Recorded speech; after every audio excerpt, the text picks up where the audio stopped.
বারাসাতের একটি ঘটনা বলি। পা নষ্ট হয়ে গেলেও প্রাণে বেঁচে গেল এক ব্যক্তি। হ্যাঁ, বারাসাতে ট্রাফিক পুলিশদের ঘিরে বিক্ষোভ দেখালো এলাকাবাসীরা। কিন্তু কেন, কি হয়েছে, আরো বিস্তারিত জানাবে জিয়াউল রয়েছে আমার সঙ্গে। জিয়াউল, দেখো, বারাসাতের হাটখোলা মোড় ওখানে এক ব্যক্তি রাস্তা পার হওয়ার সময় একটি বাস ধাক্কা মারে এবং তারপরে সেই পা কিন্তু আটকে যায় বাসের চাকায়। তারপরে সেই চালক এবং খালাসি কন্ট্রাক্টর তাকে ফেলে রেখে, সেই অবস্থায় রাস্তার উপরে ফেলে রেখে তারা পালিয়ে যায়। তারপর এলাকার মানুষ খবর দেয় পুলিশকে, পুলিশ এসে সেই ব্যক্তিকে উদ্ধার করে হাসপাতালে ভর্তি করে। কিন্তু এলাকার মানুষের দাবি, দীর্ঘদিন ধরে এলাকায় ট্রাফিক পুলিশের কথা বলা হলেও কোনো রকম ভাবে তারা কর্ণপাত করেন না এবং প্রতিনিয়ত ঘটছে। হাটখোলা মোড়ে খুব গুরুত্বপূর্ণ একটি যশোর রোডের উপরে হাটখোলা মোড়, সেখানে প্রতিদিন অ্যাক্সিডেন্ট হয়, প্রতিনিয়ত অ্যাক্সিডেন্ট হয়। বারংবার পুলিশকে বলে কোনো কাজ না হয়। যখন এই অ্যাক্সিডেন্ট হওয়ার পরে ট্রাফিক পুলিশ সেখানে আসে এবং পুলিশকে ঘিরে ধরে বিক্ষোভ দেখে। এলাকার মানুষের একটাই দাবি, খুব গুরুত্বপূর্ণ রাস্তা, কিন্তু কেন কোনো ট্রাফিক গার্ডের কোনো ব্যবস্থা নেই এবং তার জন্য ট্রাফিকের পুলিশকে ঘিরে ধরে বিক্ষোভ দেখে এলাকার মানুষজন। পরবর্তীকালে পুলিশ আস্তে আসে, সেখান থেকে সেই ব্যক্তিকে উদ্ধার করে এবং বাসটিকে আটক করে থানায় নিয়ে যায়। বেশ, যারা সিভিক থাকে না, 3 জন 4 জন, তাদের কাউকে দেখা যায় না। তারা হয় মিষ্টি দোকানের সামনে আর তা না হলে চায়ের দোকানের সামনে। এরকম ব্যস্ত রাস্তা, এখানে হাজার হাজার মানুষ বের হয় এই গলিতে। এরকম ভাবে যদি ইট ইজ দ্য ফ্যাক্ট। আপনার এক মাস আগে সামনেটা একটা একদম সকালবেলা মানে 1:30 নাগাদ একটা আপনার হচ্ছে হয়েছিল, মানে অন দ্য স্পট হয়ে গেছিল, কিচ্ছু হয়নি, কোনো হুঁশ নেই। উত্তর দিনাজপুরের চাকুলিয়া রহমতপুরে পিতানু নদীর উপর তৈরি হবে সেতু। নদীর একদিকে গোয়ালপুখর বিধানসভা, অন্যদিকে চাকুলিয়া বিধানসভা। দুই বিধানসভার বাসিন্দাদের দীর্ঘদিনের দাবি পূরণ। মন্ত্রী গোলাম রব্বানীকে নিয়ে নতুন সেতু তৈরির কাজে শিলান্যাস করেন চাকুলিয়ার বিধায়ক মিনাজুল আরফিন আজাদ।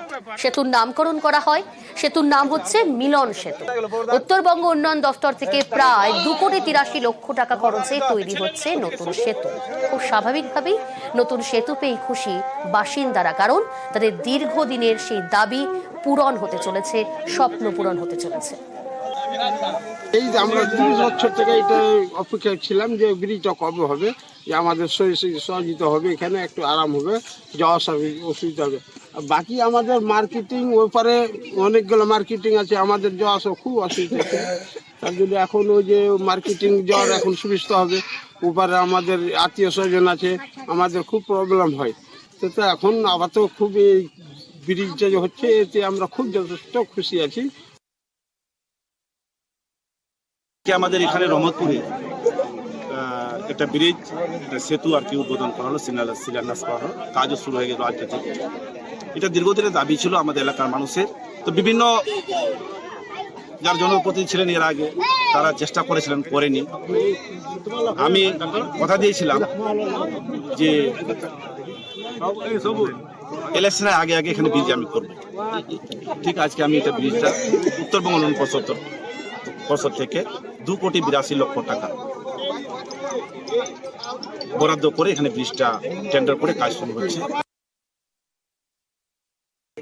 আমি একটা কথা বলেছিলাম এখানকার মানুষকে, যে আপনারা মিনাজকে এখানকার এমএলএ তৈরি করেন, আমি উন্নয়ন করাবো। তো আমি ধন্যবাদ দিচ্ছি এখানকার মানুষকে। মিনাজুল আরফিন আজাদকে 2021-এ জিতানোর পর আজকে একজন এমএলএ হয়েছে, অ্যাসেম্বলিতে আওয়াজও তুলে আর কাজও করে। গোয়ালপুখর আর চাকুলিয়া মিলন সেতু, মিলন জায়গাটা হবে। গোয়ালপুরের লোক চাকুলিয়াতে আসতে পারবে ইজি ওয়েতে, আর চাকুলিয়ার লোক গোয়ালপুরে যেতে পারবে ইজি ওয়েতে, যার জন্য এই নামটা রাখা হলো মিলন সেতু।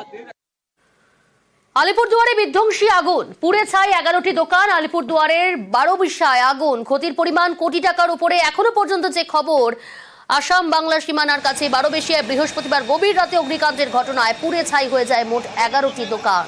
তার মধ্যে রয়েছে কাঠের আসবাবপত্রের শোরুম, বৈদ্যুতিক সামগ্রীর দোকান, রেস্টুরেন্ট, বাঁশের দোকান সহ আরো একাধিক দোকান।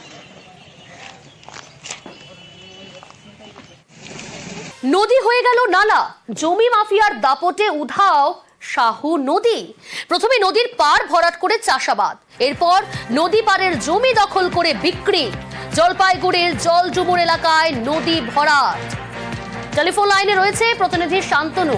শান্তনু, ঠিক কি অভিযোগ, আর যে অভিযোগ সামনে আসছে তার পরিপ্রেক্ষিতে প্রশাসনের কি ব্যবস্থা? দেখো, গত কয়েক বছর ধরে কিন্তু শুরু হয়েছে, তার ফলে কিন্তু অস্তিত্ব হারাতে হয়েছে এই শাহু নদী। একসময় প্রাচীন এই নদী চিকিৎসা সরলা জলঘাটার মতন একাধিক নদীর সঙ্গে তুলনা করা হতো সহনদী, কিন্তু বর্তমানে যা পরিস্থিতি দাঁড়িয়েছে ছোট নালাতে পরিণত হচ্ছে গোটা একটা আটটি নদী। এর পেছনে যে চক্রান্ত রয়েছে তার ভূমি মাফিয়াদের উপরে অভিযোগ। যেহেতু এলাকার শিলিগুড়ি সংলগ্ন, সেই শিলিগুড়ি সংলগ্ন এলাকার কিছু জমি মাফিয়া নজর পড়েছে এই নদী স্থানীয় শ্রাবকের অভিযোগ। তাদের বক্তব্য নদীর বাঁধ প্রতি বছর ভরাট করা হচ্ছে এবং নদীর বাঁধে চাষাবাদ করা হচ্ছে এবং চাষাবাদের পর সেই নদী যে সমস্ত জমি মাফিয়ারা এই নদী এই পুকুর বা নদী যে নালা ভরাট করা হচ্ছে, নদী হচ্ছে নালা, এই নদীকে নালা করলো, তাদের বিরুদ্ধে কি ব্যবস্থা নিল প্রশাসন? যখন স্থানীয় বাসিন্দা একাত্তা করা শুরু করেছেন, তারা স্থানীয় প্রশাসনের নজরে বিষয়টি এনেছেন। বিষয়টি নজরে গেছে স্থানীয় বিধায়ক বলছেন যে এটা অত্যন্ত গুরুতর অপরাধ এবং এর বিরুদ্ধে প্রয়োজনীয় পদক্ষেপ করা হবে।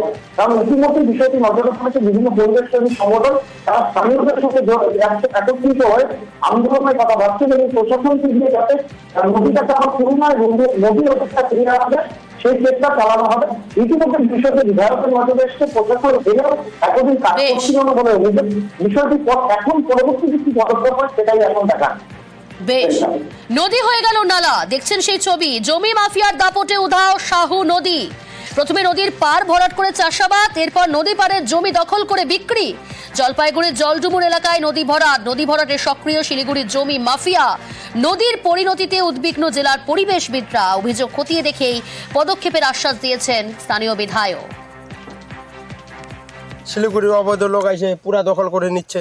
হ্যাঁ, পুরাটাই দখল হয়ে গেছে। অসুবিধা কার হচ্ছে তাহলে? আমাদের হচ্ছে, সাধারণ পাবলিকের হচ্ছে। কি চাচ্ছ তাহলে? কি করা একটা দরকার? প্রতিবাদ চাচ্ছি। প্রশাসন জানে এই যে এখানে প্রশাসন আসে, দেখে চলে যাচ্ছে, কিছু বলে না। না, এইভাবে যে নদী আটকায় যে চাষ করছে এটাতে অসুবিধা হয় না? হ্যাঁ, অনেক রকমের অসুবিধা হচ্ছে আমাদের। নদীতে অনেক কিছু জিনিস থাকতো, আগে মাছ থাকতো, এখন তো এখন কিচ্ছুই নাই, পাওয়া যাচ্ছে না। না।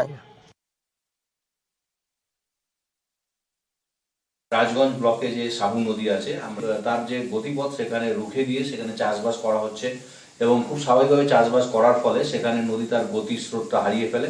ফলে পরের বছর দেখা যায় সেখানে চর হয়ে গেছে এবং সেই চর তার মধ্যে আবার পরবর্তীকালে বসতি স্থাপনের উদ্দেশ্যে সেগুলোকে হাত বদল করে বিক্রি করা হচ্ছে, যেটা সম্পূর্ণ বেআইনি।